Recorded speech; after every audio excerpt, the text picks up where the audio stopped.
ఈ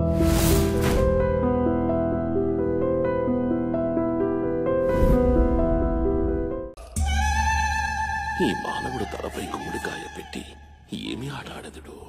దీంతో దాన్ని కొట్టేదా? ప్రభు, ఇది చాలా బరువుగా ఉంటుంది ప్రభు. ఇదిగో చిన్నది, ఇది చాలా తేలిగ్గా ఉంటుంది ప్రభు.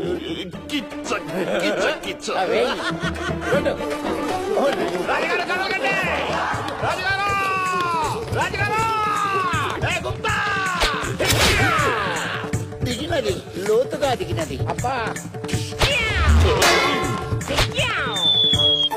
ప్రభు, 2 తరుములు మనల్ని వేగంగా తరుముతున్నవి. కాపాడు వారెవరు? ద్వారము తెరిచేదా? స్వాగతం నారదా. ఏమి అరుపు? ఏమి జరిగినది? నీ వెనుక 2 శరములు దిగినవి. కారణము చెప్పు, సమయము లేదు. మరో 2 శరములు తరుముతున్నవి. రామతో పిలిచి ద్వారము తెరిచినది విందుకను కొట్టి ఇందుకను కొనలేదు. రాజుగారు, నా నుంచి ఎవరు తప్పించలేరు. మీరు ఒక్కరే బ్యాలెన్స్ దొరికేశారు. విశ్రమించినాడు. ఈ మానవుని వల్ల ఒక గొప్ప నీతి బోధపడినది. ఏమది? పని లేనిచో నారాయణ పారాయణ చేసుకునవచ్చు గాని ఇతరుల విషయములో వేలు పెట్టరాదు అని. అబ్బా నారదా, ఆ మానవుడు నీకు 3 బాణములు వేసినాడు కదా, ఇంకొకటి ఏమైనది? ఎచ్చటకు పోయి ఇరుక్కున్నదో ఏమో. గృహమునకు పోయి పరీక్షించుకునవలే. నారాయణ నారాయణ నారాయణ.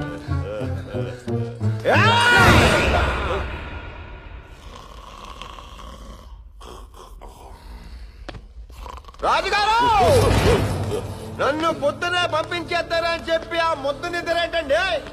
మానవా, ఎంత ఆలోచించినను నిన్ను పంపు ఉపాయము గోచరించుటలేదు. కొంత వ్యవధి ఇచ్చినచో. ఓ 4 రోజులు తీసుకోండి.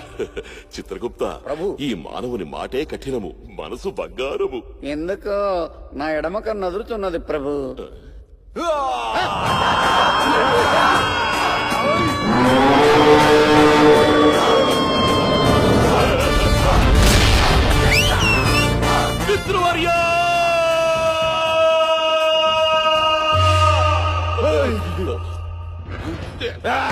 నీవు తెలుగువాడివే కదా నాయన?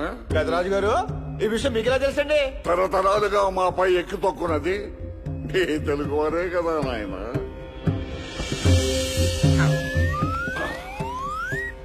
చిత్రగుప్త ప్రభు, ఇది ఏనా నీ మేధావితనము?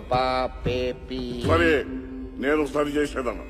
సుపుత్ర, మనిషిని పోలిన మనుషుల్ని 7గురిని సృష్టించిన నా బ్రహ్మదేవుడు ఈతనితో కలుపుకుని 9 కాలము చేసినారు.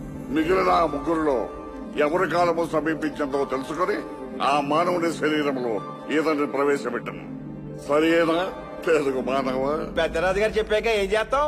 బతకడానికి ఏదో బాడీ కావాలి కదా, తగలెట్టండి. 2 రోజులలో మరణించుటకు సిద్ధముగా ఉన్నాడు. ఇతని శరీరంలోకి వెళ్ళదవా? వెళ్ళను. ట్రైల్ వేస్తాను. ట్రయల్ అనగా జీవితాంతం